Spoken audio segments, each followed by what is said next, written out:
ladies who are not only working outside of the house, but are also taking care of the home. I did have a graph. Yeah, he put it up there. So we have this graph today, and it says division of labor in household with 2 full-time working parents.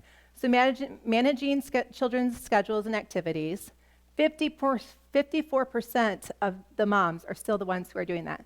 So not only are they working full-time, but they're still managing all the things at home too.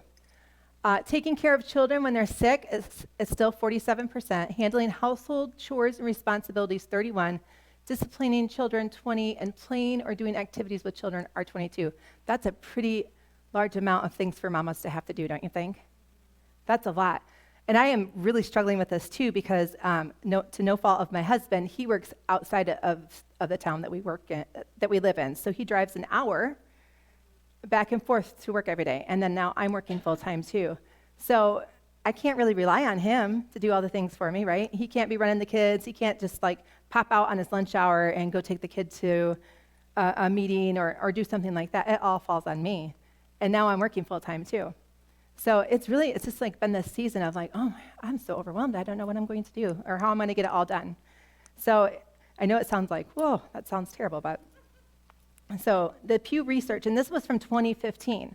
So this was from 2015. I couldn't even find a relevant one for now. So we are in 2022, 7 years later. What do you think has happened? I bet you this has even increased, right? So many more women have had to go outside of the home because, like especially in the season we're in now with the economy, right? Things are more expensive, things are harder, so we're having to find ways to pay for things that we did not have to before, and so mamas are even having to go out and work even more than what they did before. Years ago, this was not the family structure, and moms did not work a full-time job. Do you remember how many of you had moms that worked outside of the home when you were growing up? Yeah, I did too. My mom worked part-time, I think, but she tried really hard to stay home a lot. And I know that there were seasons where she was home, and then there were seasons when she worked. But the older generation, I bet you most of their mamas were probably home all the time. And so then you think about this and you think, okay, so we're moms, and one of the things that we are supposed to do and our innate responsibility is to take care of our kids, right? We can't fight it. It's just what we were born to do. That's the way that God created us, to take care of our children. So now, if we're not at home, who's taking care of our children, right? We're putting them in daycares, and we're putting them in schools. And I don't know about you, but the public school situation isn't really great right now. So they're the ones who are teaching our kids. They have more time with your child than what you have with them. Now, I'm not saying that God can't do something with that. He can. He can. And if you are able to make it so that you don't have to, send your kids off, great. But I'm not in a season where that's possible at the moment. So I chose to put him in a private school so that at least I know that he's getting the Christian education that he needs. So if I have to be working, at least he's doing and hearing the good things. It affects the whole family, every single one of it. It affects mom and dad, it affects the kids, it affects all of us. And I think that that's really Satan's plan, right? It's his plan to get us on focus on taking care of our children and to be overwhelmed by all the things around us so that we can't sit down with our children and have moments or to even spend time with him. If we're so busy and we're so overwhelmed with everything, how do we carve out a time to be with the Lord, right? I'm struggling. I'm just being honest. I struggle daily with that right now. This weekend, so yesterday I was at this thing called the Education Expo in Kalamazoo, and it was this group of people who have come together to give parents a different option for their children. And it is amazing to see how many parents are kind of fed up with the way that their situation is. They've decided that, hey, I want to make this choice. So we had like homeschool groups, we had private schools, we had all these different people there, and the place was packed. I think the wave is changing. I think that people are starting to say, you know what, I do want to be a part of my child's life. I do want to be doing these things. I do want to be teaching them the right things. So I just be encouraged today that I think there's an overwhelming amount of people who are making a different choice at this point in time. You add into all of this the instant access, right? So we have this like instant access issue in our lives now. How many of you have a cell phone, right? How many of you get messages on your cell phones or emails? You got your email hooked up to that cell phone, so you get your emails all day long. Then you get phone calls right in the middle of the day. See, do you remember the day where we used to have a phone at home, right? And an answering machine, remember that? And so when someone wanted you, what did they do? They left you a message on your answering machine, right? And then you come home at the end of the night, And it'd be like, oh, I need to call that person back. But guess what? You were not interrupted while you were at work, right? Not while you're at work, not when you were with your kids, not when, you're doing whatever. How many of you are distracted sometimes when you're with your kids, right? Because we've got this device in our hand that's keeping us from being focused on the situation. And even though I think that cell phones are great, I'm not knocking them, but we have to become this person that maybe turns it off sometimes, right? We need to turn off that instant access because you know what it's doing? It's causing anxiousness, right? It's causing us to be overwhelmed by all of the issues that are right there in our face all the time. And we can't be at peace if we're constantly interrupted. We're constantly interrupted with our time with the Lord. We're constantly interrupted with our family time. We're constantly interrupted all the time. And it gets your mind going in like 1,000 directions all at once. How can you stay focused and stay, on task with what you're doing if you're being constantly interrupted? It's not a great thing. It's sometimes a great thing, right? Sometimes you need a phone, right? But then other times it's a distraction. I have a friend, she actually told me this. She said, I sit down and I pretend like I don't, I don't have a phone. I sit there and I just ignore the whole thing. And I'm thinking, you know what, this is kind of a good thing. We should all do that. Like just put our phones away, right? And ignore them. Because she said, you know what, I feel so much more peaceful when I just pretend. She says, I pretend like I was back in the olden days when we didn't have those things. And it makes her feel so much better. And I think that brings her peace. And I think that's what we need, right? We need peace. And as mamas who are overwhelmed and doing 1,000 things, we definitely need peace. So when we look at this condition in our society, do you see why us ladies feel overwhelmed? We, in every circumstance, have so much more to do, right? Would you guys agree? I mean, I feel like I'm overwhelmed all the time. But it says in John 10:10 that the thief only comes to steal and kill and destroy. I have come that we may have life and have it to the full, right? And then I'm pretty sure that that's what his plan is to destroy us, right? And then also in 1 Peter 5:8, it says to be alert and of sober mind. Your enemy, the devil, prowls around like a roaring lion looking for someone to devour. I think that's what he's doing. He's roaming around trying to interrupt us and overwhelm us and take over our lives so that we have nothing left, right? We have nothing left to give to our families. We have nothing left to give to our kids. And all the time, we're just, overwhelmed. It's not a good situation. And then you think about this. There's another part of this. So as mamas, what else do we do? So we have like all the things that we actively do, but then there's another thing that we do is we think about our kids. So we think about their situations and we pray about their situations, and we're always focused on their situations, whether they're little tiny guys or grown up out of the house people, right? As moms, we always, no matter what, think about our kids. Am I right? Yeah? So like we're always thinking about, okay, well, if they do this, then this is going to happen, and then this is going to happen, and then that's going to happen. And we're constantly thinking about it. And I think that's just as moms, that's what we do. And it all causes worry, right? So do we worry about our kids every day? Absolutely, we worry about our kids. And that causes us to be less effective, I feel like. Like it's a less effective place to be in, and it causes us to be unhealthy. How many of you feel unhealthy because you're always anxious and overwhelmed by all the things that you're going through, right? It's not a healthy situation. Don't you think that worry and anxiety, have you all heard about this lately, that worry and anxiety has increased, and especially since the pandemic, right? Like the numbers are crazy. So I have some numbers for you. And they aren't even numbers since the pandemic. These were before the pandemic. So during 2015 through 2018, 13.2% of adults aged 18 and over used antidepressant medications in the past 30 days. Use was higher among women, 17.7% more than men. And I just want you to think about that. Why do you think that is? It's because we're overwhelmed by all the things of life, right? We're overwhelmed by having to work outside of the home. We're overwhelmed by all the thoughts in our minds and all the things that we feel like we have to fix as moms, right? It's our responsibility to take care of our children and help them figure it out, and so we're overwhelmed. From 2009 to 2010, through 2017 to 2018, the percentage of adults who used antidepressants increased among women, but not men. Isn't that interesting? But I'm not going to say that it hasn't happened with men as well since the pandemic, because I know lots of young, especially younger men, not so much the older men, but the younger men who are coming out of high school and young adults, they also are struggling. And it's just the pressures of the world, right? The pressures of all these things, like you have this person that wants you to sign up for this, and this person that wants you to sign up for that, and you have to be an advocate for this, and you have to be an advocate for that, and you have to have a voice in this, and you have to have a voice in that. And before you know it, you got so many directions going, you don't even know where you need to be. And it's overwhelming. But I really feel like God is saying, you just need to focus on me, right? We need to focus on him and focus on his word. Not that it's not important to be, responsible with the things that are going in our world today. It is. But we still need to have room for God in our lives. We need to carve out that time no matter who we are, whether we're a man or whether we're a woman. Because if we don't have that time, we're not going to experience his peace, which is what we really need. Especially in this day and age that we're living in, we need his peace. Let me see.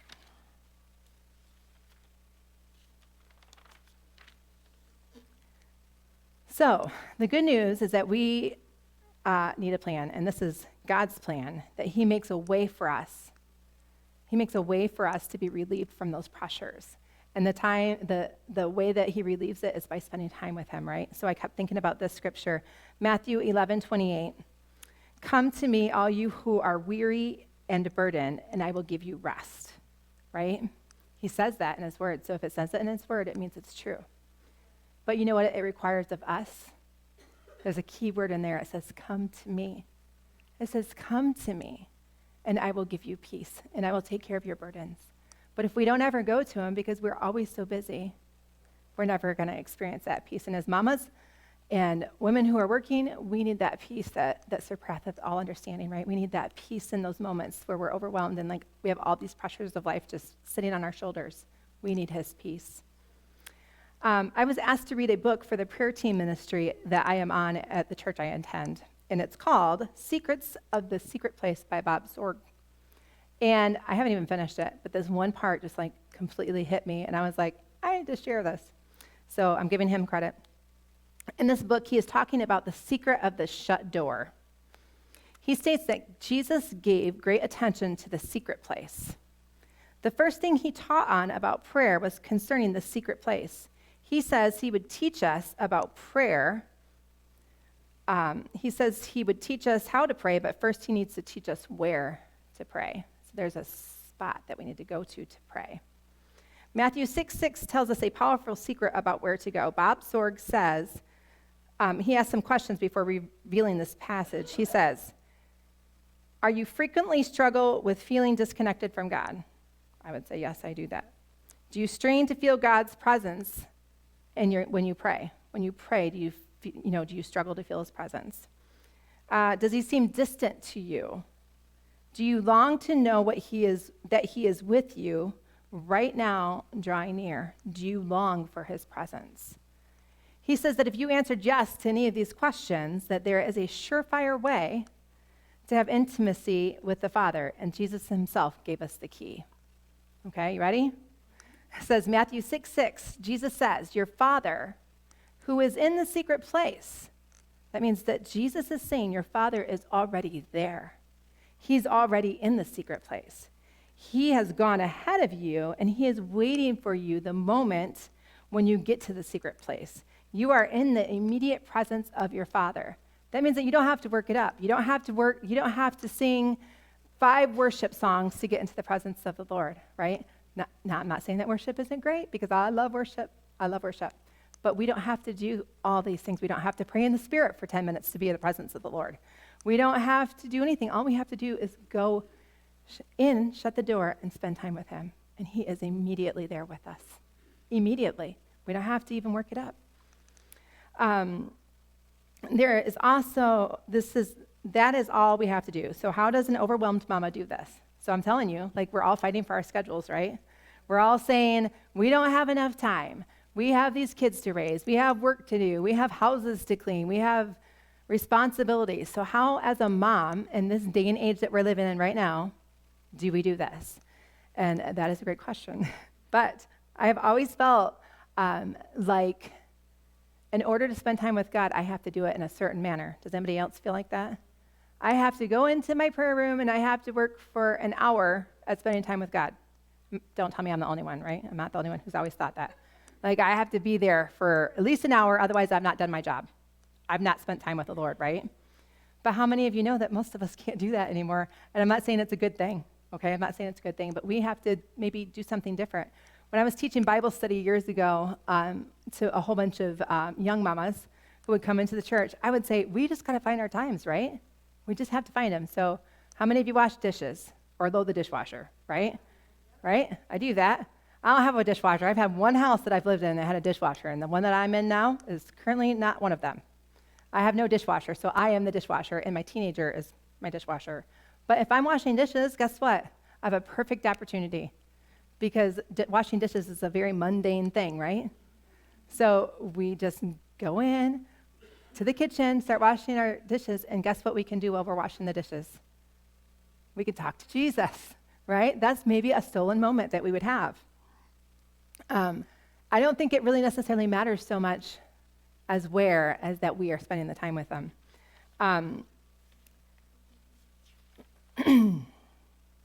I do think that he wants us to spend time with him and know what his word says, but I no longer think it has to look exactly like that. I think we get hung up on this idea that we have to do it exactly like somebody else. I have to be like Priscilla Shirer or Beth Moore or Lisa Bevere or anybody and do it exactly like they said. Beth Moore always gets up, I guess, like really super early in the morning and spends lots of time with God. I am not an early riser. I do not like it. I get up as shortly before I have to get going as I can. Like, wash my hair the night before. I do whatever I can just so that I don't have to get up early because I don't like it. I know some of you are like that, but I am not one of those people. So we just got to find the moments. How many of you, we said that most of you work outside of the home. So another one thing that I do is I have to drive my kid to school because now he's going to a private school, so I have to take him back and forth. So after I drop him off to school, I have this time, right, in the car. It's a very unique place. The doors are already shut because I'm driving, right?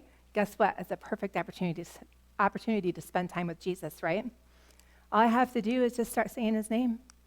He's already there. The book told us that we are immediately in his presence.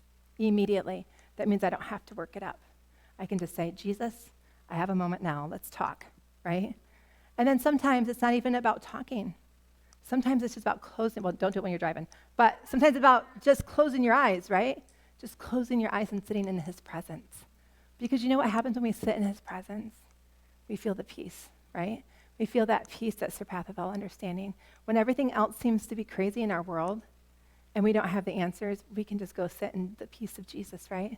Peace of the Holy Spirit. Just sitting there and just feeling his presence is the most refreshing, right? Sometimes we need refreshing, and the refreshing comes from being in the presence of the Lord. So take those moments, find those moments. I don't know what your moment looks like. I only know what my moments look like, and sometimes it's like before I get to work and I'm sitting in my car and I don't have to be in there for another 10 minutes. I'm going to sit in the car and I'm going to spend time with Jesus. And men, what does it look like for you? Same thing. Maybe you could get to work early. Maybe you can take your lunch hour and spend it with Jesus. I find that a lot of times I do that too. I get an hour at lunch, so I just spend it with Jesus because it's an easy thing for me to do in that moment. So those are all things that we can do. God says in Jeremiah 29, 12 through 13, "Then you will call on me and come and pray to me, and I will listen to you. You will seek me and find me when you seek me with all your hearts," right? So we just need to seek him. We need to seek out that time. We need to be diligent. You know, I myself make myself feel guilty.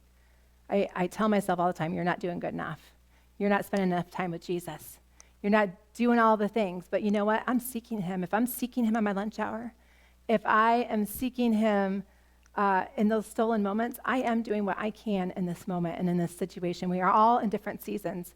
And some of our seasons are good seasons, right? Some of you might have like a whole bunch of time to spend with Jesus, and some of us don't. And so all we need to do is not hear what Satan's saying, that you're not doing enough or you're not good enough. We don't need to listen to that. We just need to know that if we're seeking him and we're looking to him and we're spending some time with him, that we're doing what we can. And then, you know what? He's faithful and just to be there and to listen to us and to give us that peace that surpasses all understanding. I think we just need to really encourage each other. And I think, you might be thinking, well, this isn't relevant for me. I don't fit any of these situations. But you know what? I bet you know somebody who does. I bet you know a mama who is struggling right now, that her schedule is so overwhelmed that she can't even keep it all straight. And if you know somebody, then that means that you can pray for somebody, right? Or if your season of life is a place where you have time, then what you could do is you could go help that mama, right? This is Mom's Day, right? We're supposed to be honoring moms, and so we need to do what we can in this day and age that we're living in, and we need to provide time and space and help to our moms, right? How many of y'all have a mom, right? We all have moms, right? Or, how many of you have a daughter that maybe is in that season of life, right? So it doesn't have to just be about you, but maybe about somebody else that you are around that you are going with. And so just those moments. So think about, what can I do for them? What can I pray for them, right? So sometimes the things that our mamas pray are the most powerful things. I can tell you, my mama praying for me got me out of a whole lot of situations. And I know that they were her because she would tell me, I prayed this for you, or I prayed that for you. And she's the one that I think really pushed it through for me at times. So we all have a responsibility to encourage our moms, right? To be there for our moms, whether it's our mom or our daughter who is a mom or a cousin or whatever it looks like. You guys have the ability to encourage and to bless them. And what I also want to do today is here at the end, I don't ever really talk very long, so I want you ladies to come up here, and I want to pray for each one of you, because one thing my husband said to me, he says, whatever you do, whatever you say, whatever you speak, he says, you need to pray for those ladies. Because he knows that what I love more than anything is getting to pray with somebody. I love to pray with you and to encourage you, because you know what? God speaks to me when I pray, and I believe that he's got a word for each of you. So if you ladies want to come up here and line up in front of me, like here, I will go and I will pray for each one of you, because that's what I love to do. And my husband even told me, you just need to do that. So if you want to come up, I will turn off my microphone so nobody else hears me, what I pray over you, and Dana will be playing the music so nobody else will hear either.